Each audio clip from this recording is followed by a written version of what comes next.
اپنے بھائی کی لاش سامنے رکھ کر خوف زدہ ہو کر اسے دیکھ رہا ہے اور اسے کچھ نہیں سوچتا کہ کیا کرے اور اپنے والدین کے سامنے کیا جواب دے۔ اب دوبارہ اس نے اپنے بھائی کی لاش کو دیکھا اور سوچا کہ اسے کہاں لے کر جائے، کہاں چھپائے، کیونکہ اس کا یہ بھائی دنیا میں مرنے والا پہلا انسان تھا اور ظاہر ہے کہ ابھی تک مردے کو دفن کرنے کا طریقہ معلوم ہی نہیں ہوا تھا۔ علامہ شوکافی فرماتے ہیں کہ اب اسے یہ نہیں سوچ رہا تھا کہ اسے کہاں اور کیسے چھپائے۔ اسی حیرت و پریشانی میں قابیل کھڑا تھا کہ فضا میں کہیں سے ایک کوے کی آواز نے اسے چونکا دیا۔ تفسیر، احادیث اور تاریخ کی بعض روایات میں آتا ہے کہ اس کوے نے ایک دوسرے کوے کو مار دیا تھا۔ اب وہ اسے چھپانے کی فکر میں تھا، لہٰذا کوے نے دوسرے کوے کی لاش کو سامنے رکھا اور زمین کھود کر کوے کو زمین میں رکھا اور اوپر سے مٹی ڈال دی۔ یہ دیکھ کر قابیل اپنے آپ کو نہایت ہی حقیر اور کمتر سمجھنے لگا اور فوراً ہی اسے اپنی کمزوری اور بودھے پن اور بے بسی کا احساس ہوا کہ میں اس حقیر کوے سے بھی گیا گزرا ہوں جو اتنی سی بات بھی نہیں سمجھ سکا۔ قرآن پاک میں اس واقعہ کو اس طرح بیان کیا گیا ہے۔ اللہ تعالیٰ سورۃ المائدہ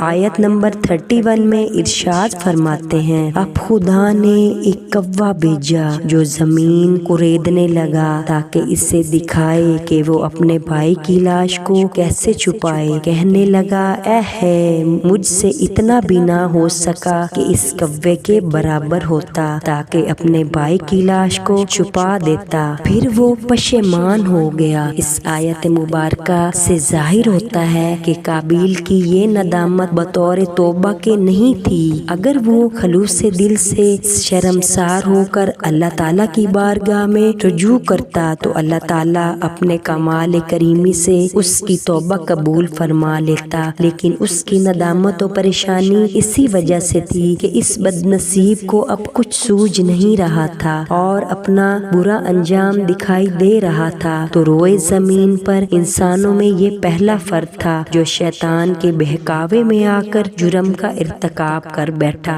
اور جرم کی خبر حضرت آدم علیہ السلام و حوا کو پہنچ گئی۔ لہٰذا روان و اخبار و تواریخ و سیرت نے لکھا کہ حضرت آدم علیہ السلام اپنے بیٹے کی ہلاکت سے اتنے متاثر ہوئے کہ سالوں تک اس کے غم میں کھلتے رہے، اور ماں تو پھر ماں ہوتی ہے اور وہ تو قاتل اور مقتدل دونوں کی ماں تھی، وہ تو دونوں کے فکر و غم سے نڈھال رہی۔ ابن اساکر نے اپنی تاریخ میں لکھا ہے کہ حضرت حابیل مقتول ہوئے تو حضرت آدم علیہ السلام نے بی بی حوا علیہ السلام سے کہا، تیرا بیٹا مر گیا۔ بولی، مرنا کیا ہوتا ہے؟ حضرت آدم علیہ السلام نے فرمایا کہ انسان نہ کھاتا ہے نہ پیتا ہے اور نہ کبھی وہ بولتا ہے۔ تو حضرت حوا علیہ السلام کی چیخ نکل گئی تو حضرت آدم علیہ السلام نے فرمایا، تم اور تمہاری بیٹیاں روئیں، میں اور میرے بیٹے تو رونے دھونے سے رہے۔ ظاہر ہوتا ہے کہ حضرت آدم علیہ السلام و حوا علیہ السلام نے اپنے بیٹے حابیل کا غم بہت محسوس کیا اور عرصہ تک اس کے غم میں نڈھال رہے۔ بعد مورخ طبری رحمۃ اللہ اپنی تاریخ میں روایت کرتے ہیں کہ حضرت حابیل کے مقتول ہونے کے بعد 5 سال بعد حضرت بی بی حوا علیہ السلام کے ہاں حضرت شیش علیہ السلام پیدا ہوئے، اور شیش کے معنی نہیں اللہ تعالیٰ کی عطا،